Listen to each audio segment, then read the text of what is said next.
Hey guys, today I have the best, possibly the last AM4 Ryzen 7 ever. It's the Ryzen 7 5800X 3D, and the 3D stands for 3 dump truck butts. Wait, that was the wrong cutaway. The 3D indicates that it has AMD's 3D V-Cache technology, which we'll touch on later, but this also means that this is the best AM4 processor when it comes to gaming. And today we're going to be comparing it with the first ever AM4 Ryzen 7. Now there were a couple of different versions you could get. I happen to have the Ryzen 7 1800X. I didn't pick that out, it just kind of fell into my hands, so that's what we're doing. We're going to be doing some benchmarks, some gaming, it includes Starfield. We're going to see the difference between a 6-year-old AM4 Ryzen 7 and the newest and best AM4 Ryzen 7. It's going to be really sicko mode.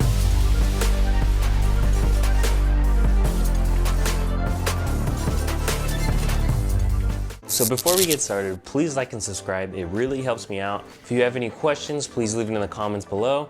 And every video I post will be more sicko mode than the last. All right, let's get to it.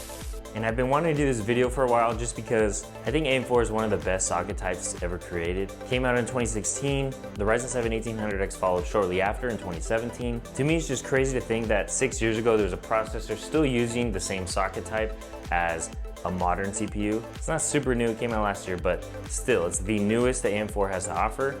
Intel, on the other hand, likes to F us every 2 years and change the socket type. Don't get me wrong, I really like Intel, and I actually have an Intel processor in my main build. I'm not Team Red, I'm not Team Blue, but it kind of makes you wonder why Intel feels the need to change the socket every 2 years, forcing us to upgrade our motherboards. But anyways, let's compare these processors. At launch, the MSRP for the 1800X was priced at $499, which is around the price of what Ryzen 9s cost right now. But back then, there was no Ryzen 9s. This was the flagship CPU, and it was meant to compete with the i7 6900K, which was priced over $1,000. So it doesn't seem that bad when compared to that. $450 for the 5800X 3D, right now it's priced at $323, which is a decent price for the performance you get. So there's about a 5-year gap between the releases of these processors, and we all know good and well that a lot has happened in those 5 years. In 2020, the world almost ended because of the pandemic. Tom Brady won the Super Bowl, retired, and then unretired, won another Super Bowl because he's the GOAT, and then he retired again. I got married.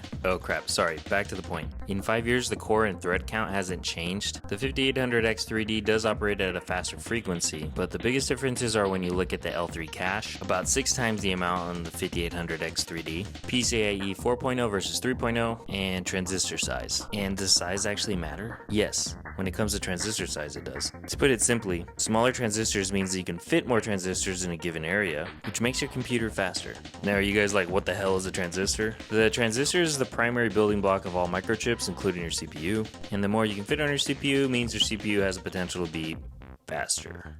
Also, the 5800X 3D has way more cache, and it's cache, not cache. AMD calls it AMD 3D V-Cache, which three-dimensionally stacks the CPU to allow it to have more cache. So 3D equals more cache, which equals more better. So the 5800X 3D has a lot of performance upgrades over the 1800X. It's kind of like comparing a T1000 to a T800. Same exact thing.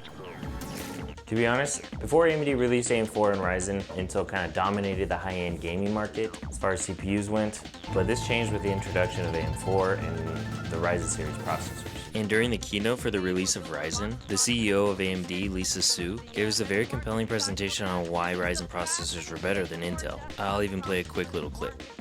The Republic will be reorganized into the first galactic empire!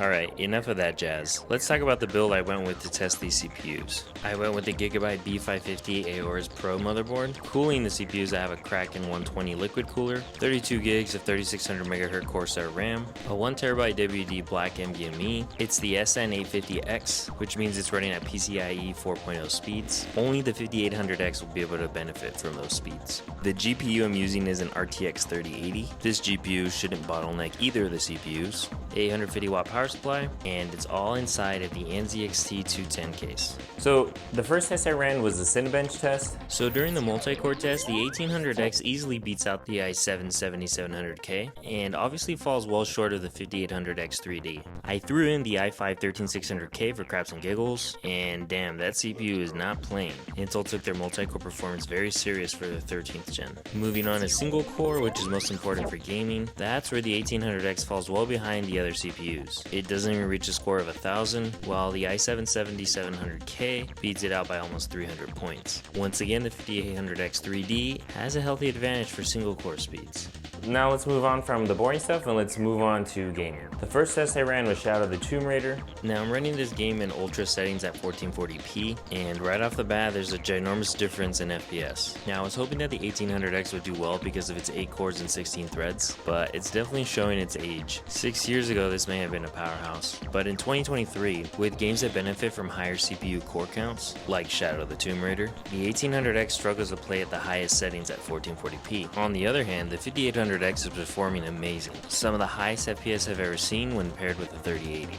The 5800X 3D finished with 220 frames per second average, as opposed to a measly 55 frames per second on the 1800X. But it's okay, the 1800X is 6 years old. Just turn it down to 1080p and you'll get over 60 frames per second. The next game I ran was Cyberpunk. This game is more GPU dependent, so I ran it at 1440p ultra settings with ray tracing on, and I'll cut the 1800X some slack because Cyberpunk is a very intense game. I'm playing ultra settings with my 4080 and my i9, barely got over 100 FPS. I wouldn't say the 5800X 3D played it super well when paired with the 3080, but if you pair it with a newer GPU like the AMD 7800 XT, your FPS should definitely improve. The 1800X on the other hand won't really improve much because it's just gonna bottleneck the GPU. If you look right now at the power usage of the GPUs, 3080 isn't even able to use its full power because it's being bottlenecked by the 1800X. The 5800X 3D did a good job by finishing with 74 FPS, while the 1800X finished at about 32 FPS. The next game I ran was Starfield. So on the 5800X 3D, played it at 1440p ultra settings, and I have to say, this game looks pretty good. There wasn't any complaints, no weird stutters, and there was no drops in FPS. Now you could turn down the settings a tad to high settings. That'll probably keep you over 60 FPS the entire time, but while I was playing at these settings, there was no complaints. Now the 1800X doesn't even meet the minimum requirements to play this game, so I had to turn it down to 1080p at the lowest settings. Honestly, the game didn't look that good. It was choppy and the textures just didn't look realistic. FPS was in the 20s, and it doesn't really look like you're going to be able to use this processor for this game. But it's okay, once again, this CPU is 6 years old. The next game I ran was Red Dead Redemption 2. I ran this game at 1440p at ultra settings, and I will say both CPUs played this game pretty well. Now the 5800X 3D did play it way better, but it was still very playable on the 1800X because I was averaging over 60 FPS. Once again, if you look at the power usage of the GPU, the CPU is bottlenecking the GPU, but it wasn't as bad as Cyberpunk. Really quickly, I always think it's a little weird that during this benchmark there's always little differences. For example, both those horses survived the explosion, while on the other side, one of the horses died. And as you saw before, my hat fell off on one of the benchmarks. I'm not saying it's a problem, it's just kinda interesting. But anyways, overall the 5800X 3D finished with 97 FPS versus the 60 FPS on the 1800X. Not too bad for ultra settings. And the final game I ran was GTA 5.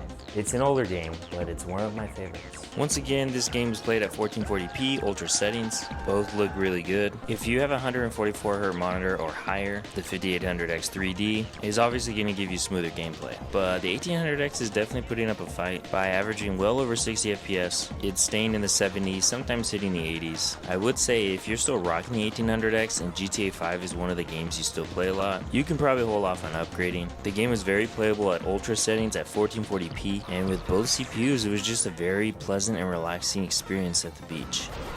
So after all that testing, after all that gaming, what does this actually mean? So the point of this video was to show the differences between the newest AM4 Ryzen 7 and the oldest AM4 Ryzen 7. And I will say AMD has made significant improvements with AMD's 3D V-Cache technology, smaller transistor size, upgrading from PCIe 3.0 to 4.0, and a slight power boost of 10 watts, all while keeping the same AM4 socket type, has led AMD to create a monster of a CPU, the 5800X 3D. Now in 2023, I'm not just going to say that the 1800X is pure crap. It can still play a lot of modern AAA games, but I would advise you play at 1080p, maybe medium to high settings, and if you're trying to play Starfield, just upgrade your CPU. Fortnite, PUBG, CSGO, this CPU can definitely handle that, but I think what's significant about the 1800X was that this was the first generation of Ryzen series processors, and it definitely changed the game and helped AMD become more competitive when it came to gaming CPUs. And the 5800X 3D would not have been possible if it weren't for the success of these first generation processors. Now there are newer Ryzen 7s like the 7800X 3D, which is one of, if not the best gaming CPU, but that uses a newer AM5 socket type, and we're only comparing AM4 Ryzens right now.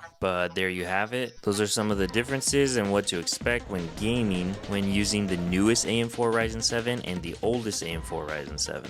Hopefully this video was helpful. I love bringing out old technology and comparing it to the new technology. If you have any questions or any comments, or even if you have any video ideas, please leave it in the comments below. And if you like this content, please like and subscribe. It really helps me out. Each video I make, I strive to make more Sicko Mode than the last. And like always, have a Sicko Mode day.